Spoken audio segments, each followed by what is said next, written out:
Hey YouTube, Lord Xander here. Here we have trade paperback X-Men Dark Phoenix Saga by Chris Claremont and John Byrne. Okay, so this is pretty much X-Men, Uncanny X-Men 192 to 137, so legendary comic book here. Recommend you guys picking up trade paperback. Some of us skip through this very briefly. This video is in response to the Dark Phoenix movie that recently just came out. So, I don't know. I know that Fox, or now to be aka Disney, doesn't have to follow the source material. But the source material is what made the Marvel Cinematic Universe possible. They can tweak it a little bit, but here in this movie they just effed it up. Matter of fact, pretty much the whole X-Men Cinematic Universe, with the exception of the movie Logan, and maybe the first X-Men, maybe X2, I don't know, but most of them are crappy. Days of Future Past was alright. I'll make another video about that pretty soon. But anyways, Dark Phoenix Saga.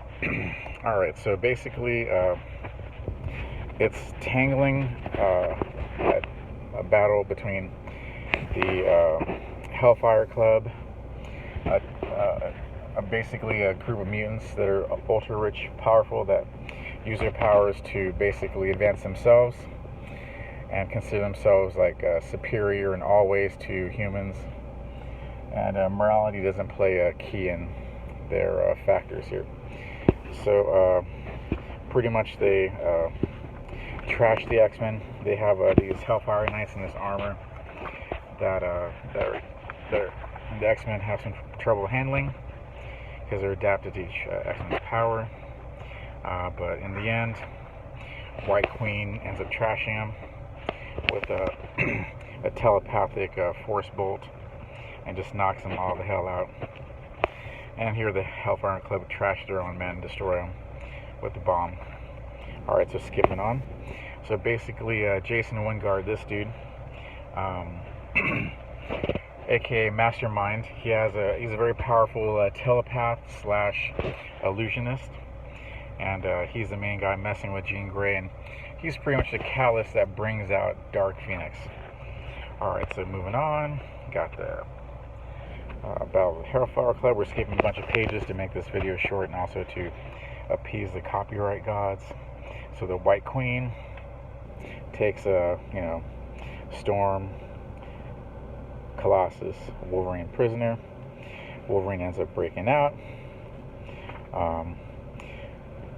Phoenix shows up and beats up the White Queen, takes out the whole top of the building here. Actually, that was the White Queen like blowing out the top of the building there.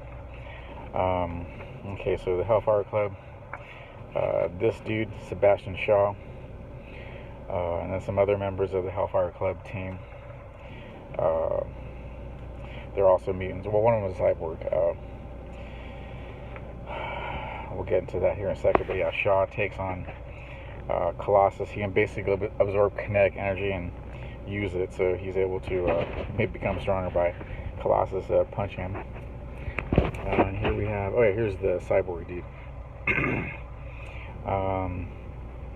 And then Harry Lind, he can can make things heavier. He has like gravimetric powers.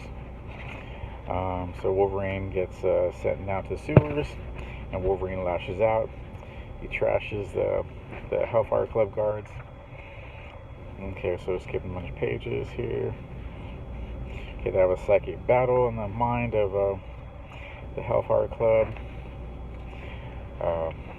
Okay, moving on. So here at the end, Jason pays a price for messing with Phoenix, Jean Grey, because she pretty much melts his brain and sends him into la la psych ward land here. So moving on. So we have the Dark Phoenix. She's awoken, and it's not good. So Dark Phoenix trashes the X-Men.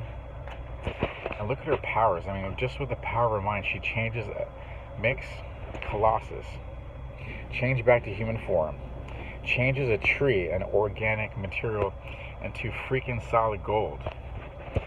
Oh, and Kevin Feige can make a whatever reference he wants, like, oh, Captain Marvel's the most powerful, super person in the, universe. But in the comic books, Captain Marvel ain't got squat on Phoenix. Okay, so, matter of fact, her becoming Dark Phoenix awakens the presence of the Mr. Fantastic. She sets off some sensors that are meant to alert the Fantastic Four of Galactus level threats.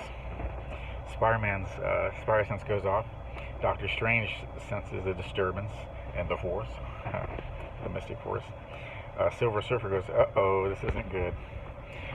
Alright, so she, Dark Phoenix, destroys a whole galactic system here. I think of 7 planets. She goes into the sun and detonates it.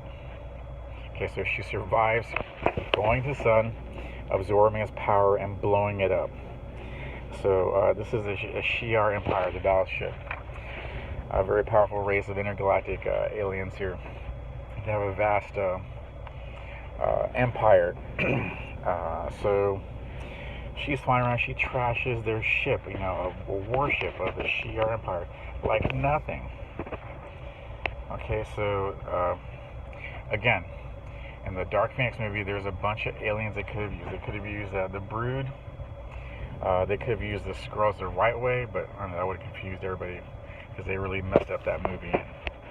The Skrulls, making them good guys, or refugees, illegal immigrants, or whatever, or blah blah blah. Anyways, okay, then we have the Kree.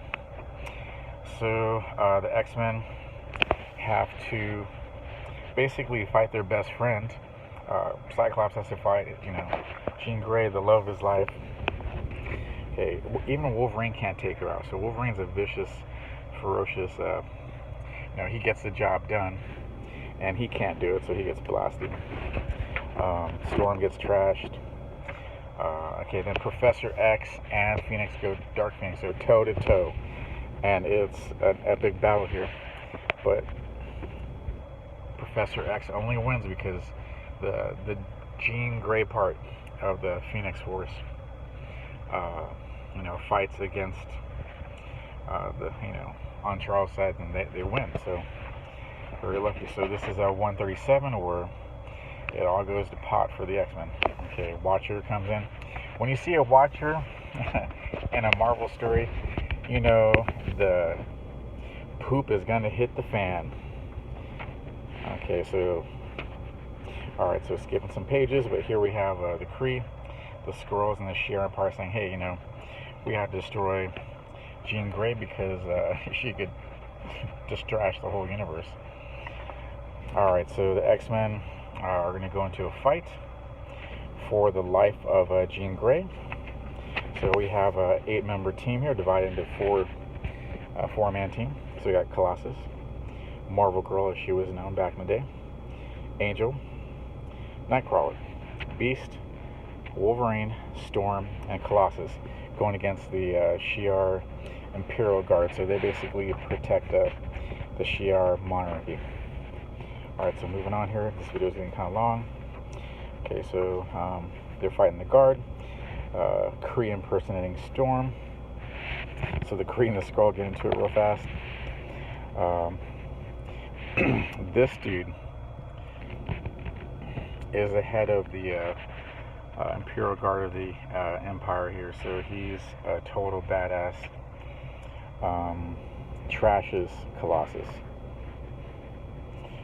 Alright, so he comes out victorious. So this is a gladiator. So, basically, Marvel's Superman version here.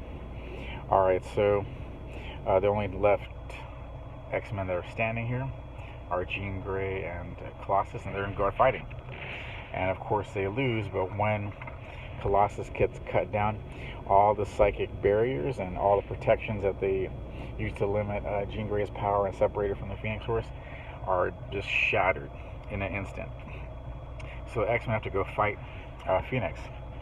Professor X wakes them up, and they start doing battle with Dark Phoenix. All right, since the planet they're on, or moon they're on, has like gravity, Wolverine hilariously does a fastball special, and again, they can't take out Jean Grey because well, that's her friend. That's like their sister. They just can't do it. Anybody would have a hard time, taking out somebody that they care about who went bad.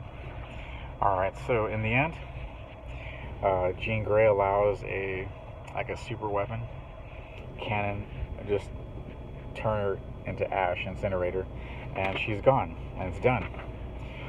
So again, had Fox decided to